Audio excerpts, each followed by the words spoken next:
Bienvenidos a Dibujo Artístico 1.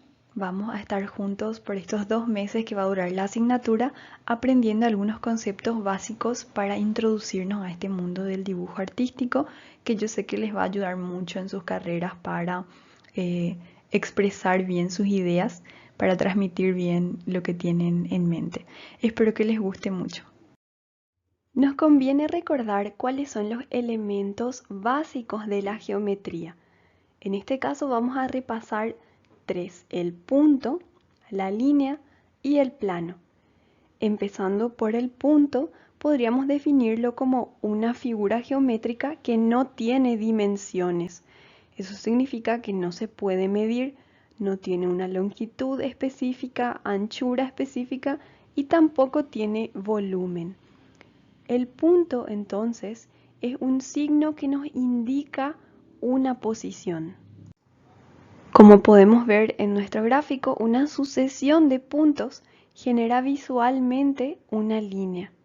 También podemos decir que en una línea se encuentra una infinidad de puntos. Muchas veces utilizamos puntos para determinar el inicio y el final, por ejemplo, de una recta o el segmento de una recta. La línea es una figura geométrica que tiene una sola dimensión. Eso significa que tiene una sola medida. En este caso sería la longitud, pero no tiene ancho y tampoco tiene volumen. Estos dos elementos, el punto y la recta, son considerados los conceptos primarios de la geometría. Eso significa que solamente los podemos describir relacionándolos entre sí o con elementos similares, ya que el punto, por ejemplo, no se puede descomponer en subelementos. Pasando al plano, que ya es un objeto. En este caso posee dos dimensiones. No tiene volumen, pero sí tiene alto y tiene ancho. Como podemos ver, el plano es una superficie que se genera a través de líneas y puntos. Algunos de los tipos de línea más comunes y que vamos a estar utilizando durante esta asignatura son la línea recta, la línea curva y la línea quebrada. La línea recta, como pueden ver, es una línea que no tiene variación en su dirección, tampoco en su sentido. Una línea curva, en cambio, se da porque es una sucesión de puntos que paulatinamente van cambiando de dirección. No es un cambio brusco, pero de a poco van, vamos a decir, girando o moviéndose en el espacio. En cambio, una línea quebrada sí presenta cambios bruscos de dirección, ya que está formada por varios segmentos de línea que se unen entre pares de puntos consecutivos que están dispuestos en algún tipo de orden. Como mencionamos, estos tres son los tipos de línea más comunes que vamos a estar usando en la asignatura, pero también se pueden combinar, como el ejemplo que estamos viendo ahí abajo. Esa sería una línea combinada. Algunos conceptos o definiciones que también nos van a resultar útiles en la asignatura serían los siguientes, empezando por la línea horizontal. Se refiere a la línea que va acostada, podríamos decir, de derecha a izquierda o viceversa, y tiene un ángulo de 90 grados. Su nombre proviene del horizonte, así que si recordamos, la línea horizontal es la que está en el mismo sentido que el horizonte. Luego tenemos la línea vertical, que es opuesta a la horizontal, ya que esta parece que va de arriba a abajo o a la inversa. Otros conceptos muy útiles serían el de paralelas y perpendiculares. Las paralelas, como podemos ver en el dibujo, son líneas que tienen el mismo sentido y la misma dirección, así que sin importar cuánto las prolonguemos, no se van a cruzar. En nuestro ejemplo, las líneas paralelas serían: las líneas celestes son paralelas entre sí, las líneas naranjas son paralelas entre sí y las líneas verdes son paralelas entre sí. Pero podemos fijarnos también que no son paralelas con las líneas de otros colores. Si yo me imagino prolongando esta línea celeste, va a intersectar a mi línea naranja. Lo mismo con la línea verde. Entonces, estas líneas, la celeste, la verde y la naranja, son líneas secantes entre sí. Significa que se van a intersectar en uno o más puntos si prolongamos su trayectoria. Las líneas perpendiculares son líneas rectas que se cruzan en un ángulo de 90 grados. Podríamos decir entonces que una horizontal y una vertical son perpendiculares entre sí. Los elementos de dibujo que vamos a usar en esta asignatura van a ser bastante básicos, pero tenemos que repasar las especificaciones. Primeramente vamos a usar los grafitos, que son los que comúnmente conocemos como lápiz de papel. Vamos a utilizar en los tonos HB, B, 2B y 4B, por ejemplo. ¿Qué significa esta nomenclatura? Los lápices de papel suelen tener este tipo de indicación abajo. En este caso estoy usando la marca Faber-Castell nada más de ejemplo, pero no es necesario que usemos esta marca.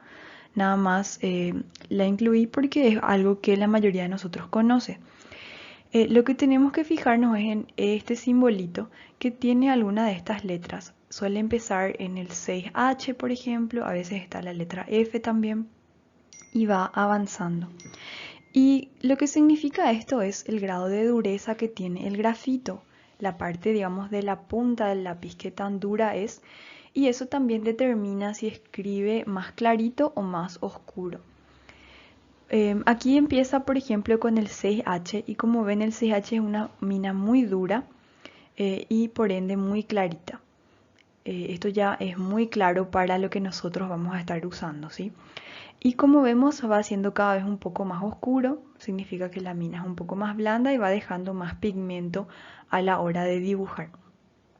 El lápiz HB es el más común, la mayoría de los lápices de papel suelen tener la mina HB, que es una mina intermedia entre dura y blanda, entonces deja un trazo no tan oscuro y tampoco tan claro y no llega tampoco a rayar nuestra hoja.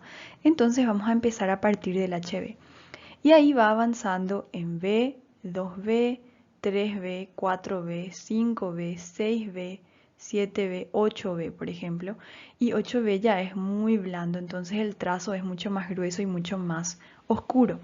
Nosotros vamos a manejarnos por este rango entre HB, B, 2B y hasta 4B, por ejemplo.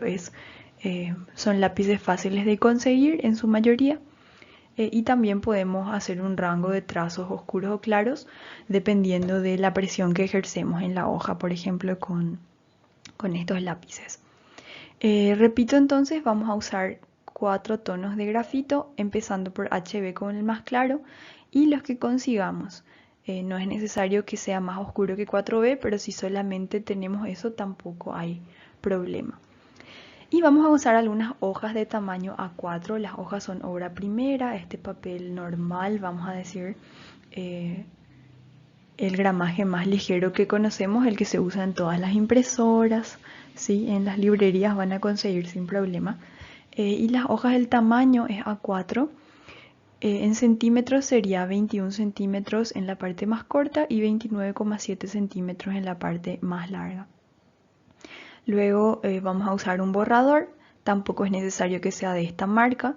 Lo que sí es importante es que tratemos de tener un borrador que sea un poco rígido y que no deje tanta basura al borrar para que no manche nuestra hoja. Pero ya depende de la preferencia de cada uno y a lo que tengan acceso. Un borrador que nos sirva en caso de que queramos cambiar nuestro trazo nada más, porque las técnicas de sombreado vamos a hacerlas solamente con nuestros lápices. Y por último, los lápices de color, que tampoco necesitamos tener mucha cantidad de colores. La caja de 6, por ejemplo, ya nos va a servir. Es para tener como opción nada más para algunas tareas y para aprender también a expresar algunos materiales usando esa técnica. La técnica que vamos a usar para dibujar en todo este curso sería la mano alzada. Eso significa que no vamos a usar ningún tipo de regla, ningún tipo de herramienta de precisión. Tampoco vamos a usar herramientas que nos ayuden a trazar, ya sea otro lápiz, otro papel, alguna cartulina para trazar una línea recta, nada de eso. Vamos a practicar nuestro trazo a mano alzada.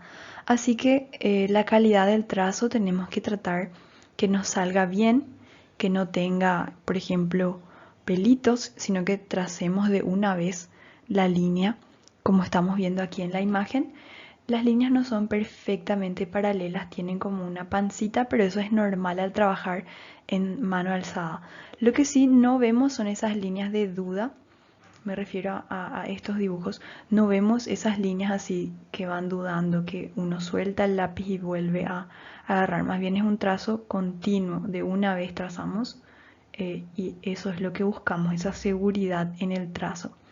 Y esta va a ser la técnica que vamos a usar durante toda nuestra asignatura. Bueno, ¿qué vamos a hacer hoy con estos nuevos conceptos que estuvimos analizando? La tarea consiste en hacer una obra artística en una hoja de tamaño A4 utilizando solamente líneas. Este es un ejemplo que utiliza varios tipos de línea, tanto líneas curvas, líneas paralelas, líneas perpendiculares, líneas secantes, también tiene algunas líneas quebradas, líneas horizontales, líneas verticales, como podemos ver. En este caso se está utilizando un solo color y la técnica es el súper fino. En este otro ejemplo también utiliza líneas con todos los conceptos que estuvimos mencionando. Algunas son convergentes, como en este caso. Tenemos algunas líneas paralelas, verticales, horizontales, algunas líneas son secantes. Se mantiene la equidistancia también en ciertos sectores, pero esta es una obra más bien abstracta, no está representando algo como el ejemplo anterior. Ustedes pueden tomar la decisión de hacer cualquiera de estos dos caminos, ya sea una obra figurativa o algo más bien abstracto. O también podemos hacer diseños con colores. Aquí tenemos un ejemplo utilizando bolígrafos de colores, pero ustedes pueden hacerlo con sus lápices de color o también pueden utilizar los grafitos mezclando con los colores. Y es muy interesante esta composición porque usa varios tipos de líneas. Tenemos aquí en el árbol algunas líneas paralelas, tanto en el tronco como en las hojas, y tenemos líneas que son radiales, por ejemplo, saliendo de nuestro sol, que serían las líneas convergentes, ¿verdad?